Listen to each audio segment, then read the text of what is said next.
उस विवाद का क्या निपटारा किया। तब मैं ये कह रहा हूँ कि ये इस देश का ग्रंथ नहीं है, इस देश का ग्रंथ भारतीय संविधान है, जो इसी तरह के वर्ण आश्रम व्यवस्था पर आधारित ब्राह्मण ठाकुरों के इर्द गिर्द घूमने वाली पूरी कहानी को नकार करके, महाभारत जैसे ग्रंथों को नकार करके, भारतीय संविधान एकमात्र इस देश का प्रेरणा स्रोत ग्रंथ है, जिसको लागू करने और जिसकी प्रेरणा को आगे बढ़ाने की जरूरत है। हम लोग वही सब बातें विश्वविद्यालयों में सीख करके आप सबके बीच ये बात आ रहे हैं कहने।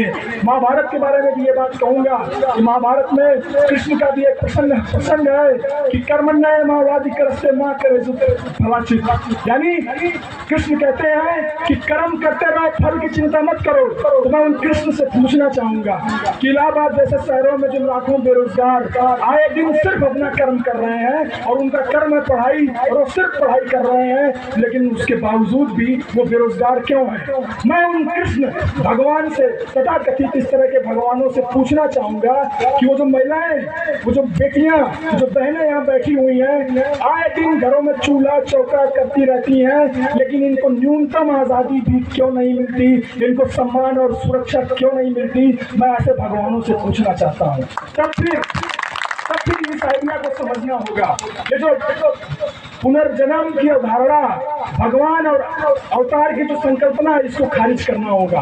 ये जो पीछे लेके जाने वाली संकल्पना है, रामायण महाभारत की संकल्पना, इसको खारिज करना होगा। बाबा साहब ने हमें जो संविधान दिया है, उसमें वो हक है, वो अधिकार है जो इस समाज को, इस देश को बेहतर बना सकते हैं, जो हम सबको शिक्षा, हम सबको रोजगार, हम सबको सुरक्षा, हम सबको घूमने फिरने की आज़ादी दे सकते हैं। और हम सब में महिलाएं, दलित, पिछड़े, मुसलमान, वंचित, हम सब मिल करके एक बेहतर समाज का निर्माण कर सकते हैं। और इस तरह की गोष्ठियों से ये बात जरूर जाएगी। मैं समझता हूँ कि बाबा साहब का वो सपना अधूरा है, जिसको आगे बढ़ाने, जिसको पूरा करने के लिए हम सबको जद्दोजहद करना होगा, हम सबको लड़ाई लड़नी होगी। इसके लिए उस दिन का हम इंतजार नहीं करेंगे कि हमारी सरकार बनेगी तब हम सब कुछ बेहतर कर लेंगे। अगर हमारी सरकार नहीं भी बनी तब भी हम सड़कों के माध्यम से संघर्ष करके, लड़ करके एक बड़ा मोर्चा जो बुद्ध बनाने की बात करते हैं, एक बड़ा मोर्चा जिसकी वकालत बाबा साहब अम्बेडकर करते हैं, एक बड़ा मोर्चा जिसकी बात भगत सिंह करते हैं,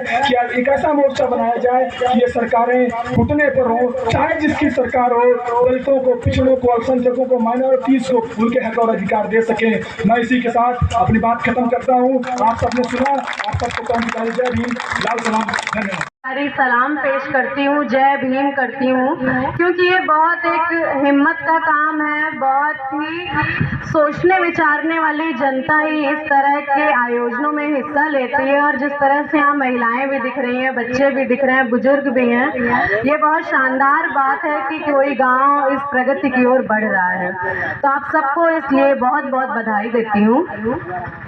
और जहाँ तक बात रही बाबा साहब को याद करने की, तो वो चाहे बाबा साहब हो, चाहे सावित्रीबाई फूले हो या फातिमा शेख हो, आज इन सबको हमें याद करने की इतनी ज़रूरत क्यों है, ये हमें सोचना चाहिए।